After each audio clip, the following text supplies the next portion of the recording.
Neste capítulo, iremos conhecer um pouco sobre a codificação espírita. Abordaremos os seguintes temas: quais são as obras básicas da doutrina espírita? O que é espiritismo? Do que ele trata? Os princípios fundamentais, a revelação espírita e o Consolador prometido por Jesus.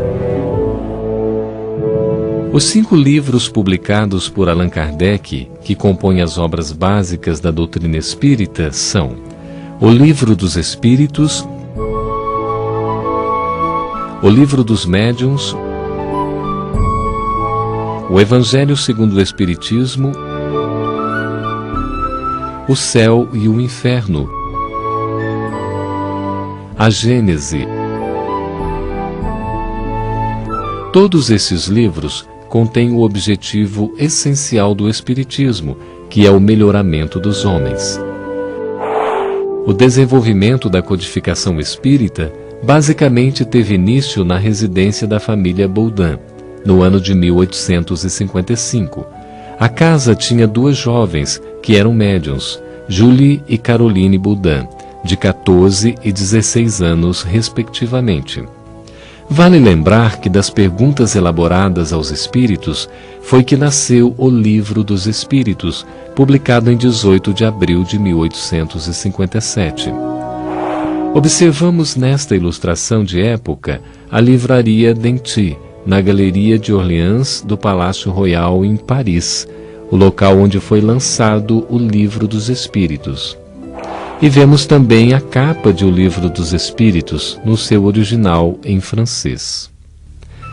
Agora vamos apresentar rapidamente os 5 livros de Allan Kardec, que constituem a codificação espírita, também conhecidos como Pentateuco Kardeciano. O Livro dos Espíritos, 1857, contém os princípios da doutrina espírita. Trata sobre a imortalidade da alma, a natureza dos espíritos e suas relações com os homens, as leis morais, a vida presente, a vida futura e o porvir da humanidade.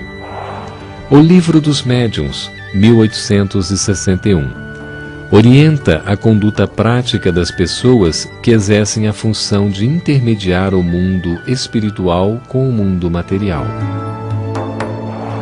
O Evangelho segundo o Espiritismo trata da parte moral e religiosa da doutrina espírita. Ensina a teoria e a prática do cristianismo, através de comentários sobre as principais passagens da vida de Jesus, feitos por Allan Kardec e pelos espíritos superiores.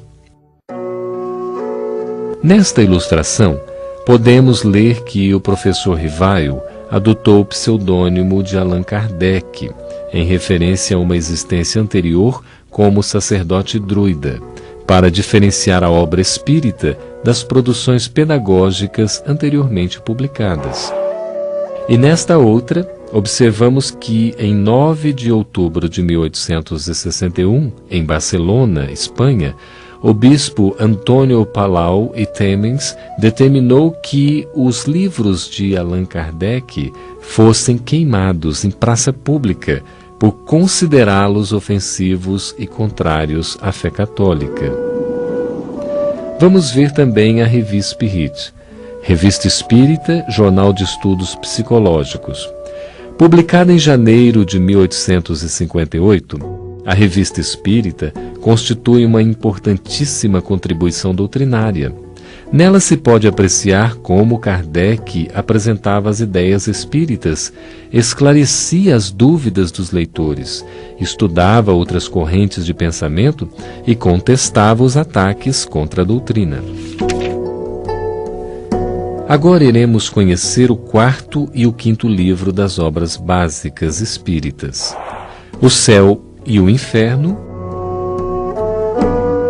Neste livro, através da evocação dos espíritos, Allan Kardec apresenta a verdadeira face do desejado céu, do temido inferno, como também do chamado purgatório.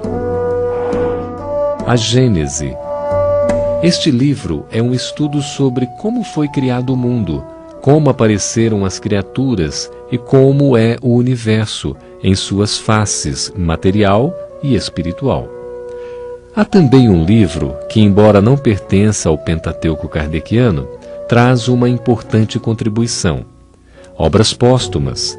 Publicado 21 anos após a desencarnação de Allan Kardec, o livro é uma compilação de textos escritos contendo uma série de reflexões e informações a respeito do trabalho do eminente codificador. Nesta outra ilustração, podemos ler uma frase de grande importância para todos nós. No livro O Evangelho segundo o Espiritismo, o Espírito de Verdade afirma: trabalhemos juntos e unamos os nossos esforços, a fim de que o Senhor, ao chegar, encontre acabada a obra. Porquanto o Senhor lhes dirá: vinde a mim, vós que sois bons servidores, vós que soubestes impor silêncio aos vossos ciúmes e às vossas discórdias, a fim de que daí não viesse dano para a obra. De que trata o Espiritismo? O Espiritismo responde às questões fundamentais da nossa vida, como: quem é você? Antes de nascer, o que você era? Depois da morte, o que você será? Por que você está neste mundo? Por que umas pessoas sofrem mais que outras? Por que alguns nascem ricos e outros pobres? Enfim, o Espiritismo responde às grandes questões feitas em todos os tempos pela humanidade. Na parte final deste quadro, temos uma reflexão de Allan Kardec, quando iniciava o estudo dos fenômenos espíritas. Era, em suma, toda uma revolução nas ideias e nas crenças. Fazia-se mister, portanto, andar com a maior circunspecção e não levianamente, ser positivista e não idealista, para não me deixar iludir. Neste outro quadro, podemos conhecer algumas frases de Allan Kardec, que se tornaram bandeiras da doutrina espírita e que foram reproduzidas nos cartazes do bicentenário de nascimento do codificador. Trabalho, solidariedade, tolerância. Fora da caridade não há salvação. Nascer, morrer, renascer e progredir sempre, tal é a lei.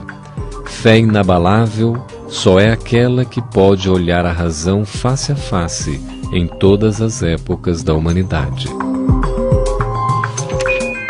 O que é o Espiritismo?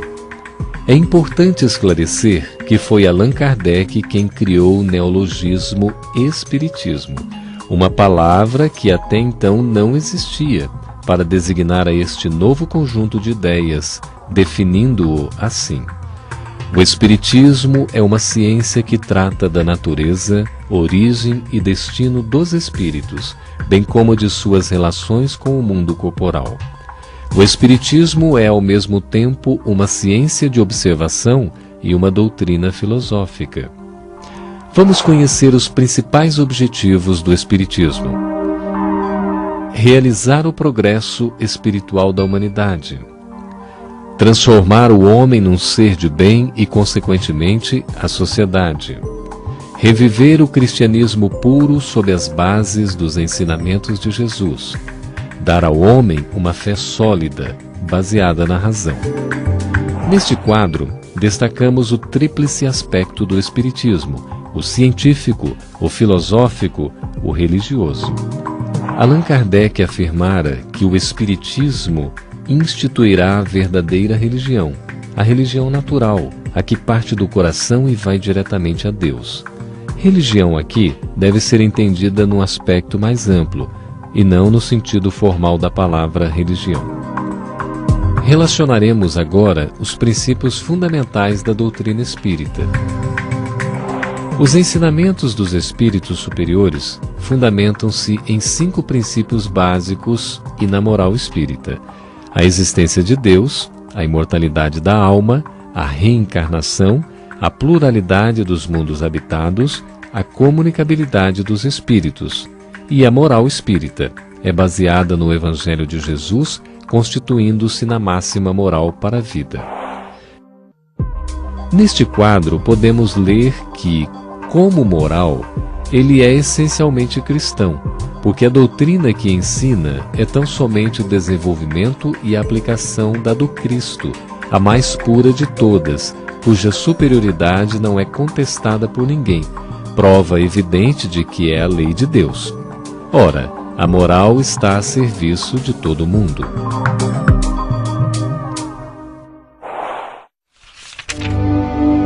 A revelação espírita. Nestas páginas, iremos conhecer o caráter da revelação espírita. A primeira revelação teve a sua personificação em Moisés. A segunda no Cristo. A terceira não a tem em indivíduo algum. As duas primeiras foram individuais, a terceira, coletiva. Aí está um caráter essencial de grande importância. A revelação espírita é progressiva. O Espiritismo não tem dito a última palavra, mas tem aberto um campo amplo para o estudo e para a observação.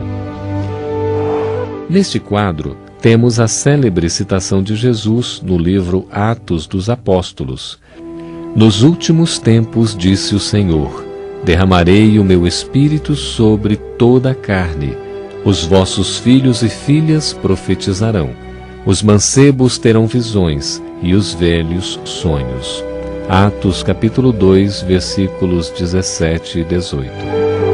Temos aqui ilustrações sobre as três grandes revelações para o Ocidente. Primeira revelação, Moisés. Segunda revelação, o Cristo. Terceira revelação, a doutrina espírita. No final deste capítulo, o livro nos fala sobre o Consolador prometido. Qual seria a relação do Espiritismo com o Consolador que Jesus prometeu enviar para a humanidade? Recordemos da citação do Evangelho de João no seu capítulo 14. Se me amais, guardai os meus mandamentos, e eu rogarei a meu Pai, e ele vos enviará outro Consolador, a fim de que fique eternamente convosco, o Espírito de verdade, que o mundo não pôde receber, porque não o vê e absolutamente não o conhece. Mas quanto a vós, conhecê-lo-eis, porque ficará convosco e estará em vós. Porém, o Consolador, que é o Santo Espírito, que meu Pai enviará em meu nome, vos ensinará todas as coisas e vos fará recordar tudo o que vos tenho dito. São João, capítulo 14, versículos 15 a 17 e 26. A relação entre o Espiritismo e o Consolador está no fato da doutrina espírita conter todas as condições do Consolador que Jesus prometeu. Ou seja, o Espiritismo vem abrir os olhos e os ouvidos, pois fala sem figuras, sem alegorias, levantando o véu intencionalmente lançado sobre certos mistérios. Vem finalmente trazer a consolação suprema aos deserdados da terra e a todos os que sofrem. Concluiremos o capítulo relacionando alguns dos espíritos que assinaram os prolegômenos de O Livro dos Espíritos. Eles levam a assinatura de homens veneráveis, como São Luís, João Evangelista, Vicente de Paulo, Fénelon, Sócrates e Platão. Conforme podemos ver nas ilustrações, a partir da esquerda para a direita.